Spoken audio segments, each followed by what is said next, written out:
मशहूर शायर राहत इंदौरी साहब का एक शेर है जो संभल की घटना पर फिक्स बैठता है कि अब कहाँ ढूंढने जाओगे हमारे कातिल, आप कत्ल का इल्ज़ाम भी हम ही पर रख दो। ये जो 5 लोगों को शहीद किया गया संभल की शाही मस्जिद का जो मामला हुआ उसमें, और उसी को लेकर प्रोटेस्ट परभनी एसडीपीआई के जनरल सेक्रेटरी मोहतसिम हाफिज मोहतसिम हमारे साथ में है। और आज जंतर मंतर जो परभनी उपोषण ग्राउंड है यहाँ पर एक जोरदार धरने आंदोलन किया गया और परभनी कलेक्ट्रेट यहाँ पर एक निवेदन देके दोषियों पे सख्त से सख्त कार्रवाई करने की मांग की गई है। बात करते हैं हाफिज मोहतसिम। हाफिज साहब क्या कहेंगे, जो घटनाएं हो रही है, जो सीधे सीधे 1991 का जो कानून है उसका उल्लंघन हो रहा है, ऐसा आपने निवेदन में भी कहा है, क्या अपील की है आपने और क्या मांग करेंगे? आज social democratic party of India Parbhani की जानिब से संभल के अंदर जो घटना घटी और जो घटनाएं घट रही है और उसके बाद जो अजमेर का लेके भी जो परमिशन मिली है सर्वे की, पिटीशन जो एक्सेप्ट हुआ है, ये सारी चीज़ों को लेके हमने आज प्रोटेस्ट किया है। अल्हम्दुलिल्लाह प्रोटेस्ट कामयाब रहा है। हम यही कहेंगे कि संभल की जो मस्जिद है, शाही मस्जिद, वो मस्जिद वो दावा कर रहे हैं 1529 की मस्जिद होने का और वो मंदिर होने का, हरे हरे मंदिर। ये जब सर्वे का ऑर्डर एक इमीडिएटली निचली अदालत को फैसला देती है, सर्वे होता है, सर्वे हो चुका था। फर्स्ट टाइम जब सर्वे हुआ, वहाँ के पहला सर्वे के बाद जो दूसरा सर्वे किया गया, दूसरा सर्वे के अंदर इन लोगों ने एक फसाद करना ही प्री प्लान फसाद किया है कि जब जा रहे थे सर्वे के लिए सेकंड टाइम तो स्लोगन लगा कर जा रहे थे, पब्लिक को उकसाया इन लोगों ने है। और हम वीडियोस भी देख रहे हैं कि किस तरह पुलिस का रवैया आम पब्लिक के लिए है। तो हम यही कहेंगे कि जो वहाँ पे 5 हमारे भाई शहीद हुए, ये कोई घटना नहीं है, ये मर्डर है। ये पुलिस वालों के ज़रिए उन 5 हमारे भाइयों को शहीद किया गया है। तो हम यही मांग करेंगे कि वो जिन पुलिस वालों ने इनके जो भाइयों को हमारे शहीद किया है, उनके ऊपर कड़ी से कड़ी कार्रवाई की जाए और एक ऐसी मिसाल पेश की जाए कि कोई भी पुलिस वाला आइंदा आम नागरिक के साथ जुल्म ना करे। और इन लोगों के घर वालों को, गरीब लोग हैं, हम वीडियो जब देखेंगे कि माँ रो रो कर कह रही है कि हमारे बच्चों को ला कर दो, हमारा बच्चा तो बाहर खेलने गया था, हमारा बच्चा बाहर काम से गया था, कुछ सामान, घर का सामान लाने के लिए गया था।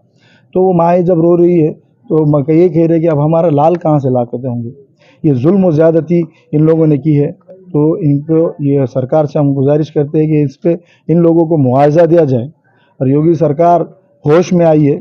हिंदू मंदिर मस्जिद की सियासत आप लोग बंद कीजिए, इससे देश बढ़ने वाला नहीं है।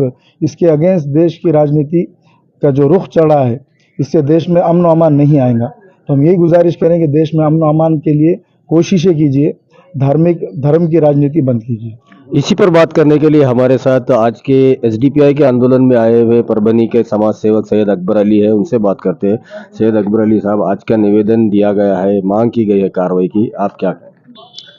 आज एसडीपीआई की जानिब से जो संभल में जो मस्जिद पे शाही मस्जिद का मामला हुआ और जो हमारे 5 मुस्लिम भाई जो शहीद किए गए हैं, ये तो शहीद हुए, इनका तो दर्जा अल्लाह ताला जन्नत में आला से आला मुकाम देगा। लेकिन गवर्नमेंट, जो पुलिस वालों ने इनकी जो हत्या की है, इनके खिलाफ कड़ी से कड़ी सज़ा का ये करें। और आज जो ये आंदोलन हुआ था एसडीपीआई की जानिब से, और एक बैनर के तले कि तेरा मेरा रिश्ता क्या, यहाँ पर जो सभी लोग आए थे, यहाँ पर एक बैनर तले आए थे कि तेरा मेरा रिश्ता क्या। और आजकल जो मस्जिदों पर के नीचे जो इनको मंदिर के ये मिल रहे हैं, तो इतने दिन से ये क्यों गपचुप बैठे थे? आज इतने सालों के बाद इनको ये कैसा क्या ये कर रहे कि हर मस्जिद के नीचे इनको जो है तो मंदिर दिखाई दे रहा है। अजमेर शरीफ में भी जो इतने साल से नहीं था, आज इनको मंदिर दिखाई दे रहा है। ये जो है तो एक देश को जो है तो एक निचले स्तर पर ले जाने की कोशिश कर रहे हैं। ये लोग डेवलपमेंट की तरफ नहीं आ रहे हैं, बस समाज में जो है तो एक दूसरे को लड़ा कर, ये जो है तो हमारे हिंदू भाई मुस्लिम भाई को लड़ा कर अंग्रेज़ों की पॉलिसी खेल रहे हैं। मैं इनके लिए बस एक शेयर करना चाहता हूँ, तू इधर उधर की बात ना कर, ये बता काफिला लूटा क्यों, हमें रह से गिला नहीं, तेरी रहबरी का ख्याल है। अगर ये लोग अगर नहीं सुधरेंगे तो इंशाअल्लाह हम जो टीपू सुल्तान ने जो जंगें जीती, और हर बच्चा जो है तो अगर ये लोग नहीं सुधरेंगे तो हम जो है तो रास्तों पर निकलेंगे और हर बच्चा जो है तो टीपू सुल्तान बनेगा। अल्हम्दुलिल्लाह सलातु वस्सलाम अला मुहम्मद रसूलुल्लाह सल्लल्लाहु अलैहि वसल्लम।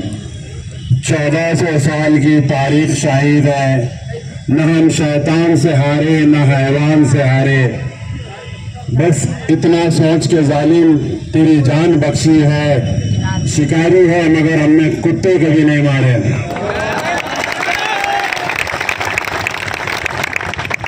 दोस्तों साथियों, मेरे से पहले जितने भी मुकर्रिर गुजरे अल्हम्दुलिल्लाह सारी बातें आपके सामने गुज़ार की उन्होंने। मैं चंद बातें आपको सुनाकर मेरी जगह लूँगा। आज मुल्क के मौजूदा जो हालात है, जगह जगह नौजवानों को टारगेट किया जा रहा है। जैसे कि चंद दिन पहले हमारे संभल के अंदर 5 नौजवान मुसलमान शहीद हुए। अल्हम्दुलिल्लाह शहीद का मुकाम पाने के लिए बहुत दुआएं करनी पड़ती मेरे भाइयों। वो लोग खुश नसीब थे, अल्लाह के राह में शहादत वाली मौत आई। जिसने इससे पहले कई साहबा ने दुआ की कि अल्लाह तेरी राह में हमारे को शहादत वाली मौत मिले। ये खुश नसीब लोगों को शहादत का मुकाम मिलता है। दोस्तों साथियों, आपसे मुखातिब होने का मैं जो गुजारिश कर रहा हूँ आपसे कि आए दिन मुसलमानों के साथ जो खेल हो रहा है करने की कोशिश करेंगे। तो उस टाइम में वहाँ 5 ने अपनी जान गंवाई, शहादत दी थी अल्लाह के राह में। अगरचे यहाँ भी महाराष्ट्र के अंदर भी अगर ये हरकत होती तो मैं आप लोगों से पूछूंगा कि आप लोग अल्लाह की राह में अपनी जान देने के लिए तैयार हैं?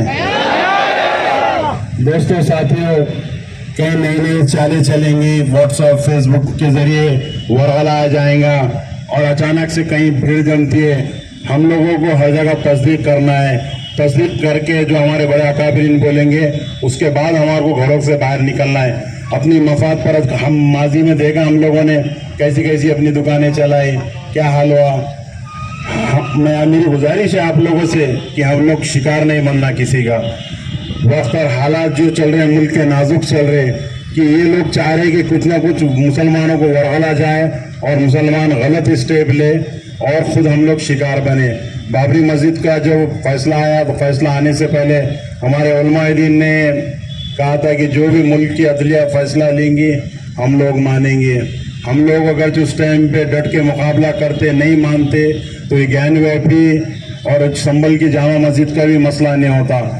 कोई किस्म की ये लोग चाल जाने नहीं दे रहे और हर जगह मुसलमानों को लगाने की कोशिश कर रहे। जहाँ देखे वहाँ मुसलमानों को फिरका वारत के ऊपर वरगल आ रहे कि आपस में हम लोग लड़ेंगे। अब ख्वाजा साहब का मामला, दरगाह का मामला एक तरफ संभल का मामला। वो लोगों की ये सोच है कि आधे लोग इधर बढ़ जाए, आधे उधर लोग बढ़ जाए। मैं आप लोगों से ये कहना चाहूँगा कि हमारा अल्लाह एक है, रसूल एक है और उम्मत मोहम्मदिया जहाँ कहीं भी कुछ मुसलमानों के खिलाफ होता इंशाअल्लाह ताला हम लोग डट के मुकाबला करेंगे। और हमारे आपसे गुजारिश और एक मरतबा कि हालात कैसे भी हो, हमारा हम लोग आपस में हमारे जो भी गिले शिकवे झगड़े सब खत्म करके उठो। इतना टफ वक्त आया हुआ है मुसलमानों पे कि जगह जगह मुसलमानों को लड़ाने के वास्ते कोशिश कर रहे हैं। अब फकत शोर मचाने का नहीं है। मैं आप लोगों से बार बार गुजारिश कर रहा हूँ कि बहुत टफ हालत है मुसलमानों के, कि जगह जगह हमारे को लड़ा दे रहे और तमाशा देख रहे। इतना ही बोल के मैं मेरी जगह लेता हूँ। वाफी दाना अल्हम्दुलिल्लाह बिलाल। साल पहले ये कानून बनाया आके जो है राम मंदिर के इस जगह को छोड़कर बाकी इस मुल्क के अंदर जितनी मस्जिदें हैं, जितने मंदिर हैं, जितने गुरुद्वारे हैं, जो ये तमाम धार्मिक स्थलें जो 47 में जो पोजीशन थी उस पोजीशन को बरकरार रखा जाए, ये तय हो गया और ये कानून पार्लियामेंट के अंदर बना दिया गया। लेकिन क्या होता है कि न्याय जब राम मंदिर बन गया और ये सब चीज बात तय हो गई कि अब इसके बाद कोई बात नहीं उठेगी और जो है राम मंदिर का मसला खत्म हो गया। और उन्होंने फिर जो है जब ये फैसला आया कि जो है हमने भी इस बात को कबूल किया, हमारे बड़ों ने भी इस बात को तय किया कि जो सुप्रीम कोर्ट जो फैसला देगी हम उस फैसले को कबूल कर लेंगे। फैसले को नहीं मानते तो शायद आज ये दिन और ये वक्त हमको नहीं देखना पड़ता। मैं आप सब जिम्मेदारान और परभनी की तमाम अवाम के सामने कहना चाहता हूं कि बाबरी मस्जिद का जो फैसला आया उसे हमें कबूल नहीं है, वो फैसला एसडीपीआई को कबूल नहीं है। आज इन लोगों ने सत्ता की पावर में और पावर में आने की वजह से एक आस्था की बुनियाद पर फैसला सुनाया था। मैं ये कहता हूं कि जिस वक्त हमारी सरकार आएगी हम इंसाफ कायम करेंगे इंशाल्लाह, और बाबरी को हम इंसाफ दिलाकर रहेंगे, बाबरी को हम इंसाफ दिलाकर रहेंगे। और हर 6 दिसंबर को हम हमारी नस्लों को बताएंगे कि बाबरी जिंदा थी, है और रहेंगी इंशाल्लाह।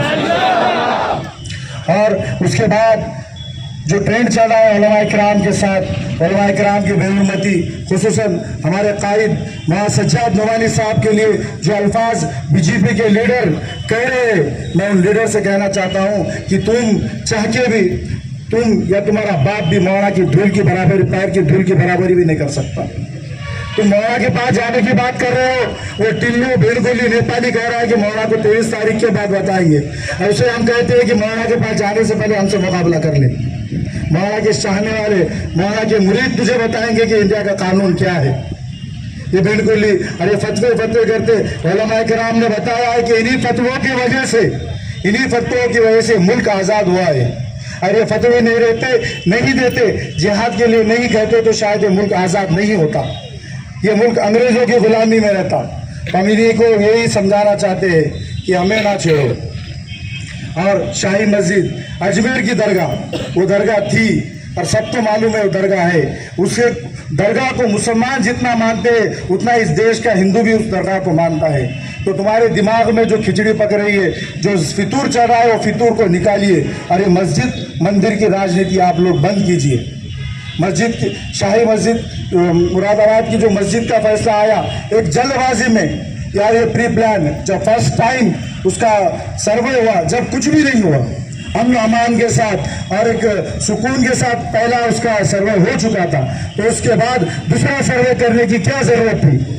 और जब दूसरा सर्वे हुआ तो जो लोग सर्वे करने के लिए जा रहे थे वो जय श्री राम के नारे लगा के जा रहे थे। ये जय श्री राम के नारे लगाने का मतलब क्या है? ये उकसा रहे थे कि ये क्या है, कि ये किसी चीज को जन फतेह करने जा रहे थे क्या? इन लोगों ने किया है।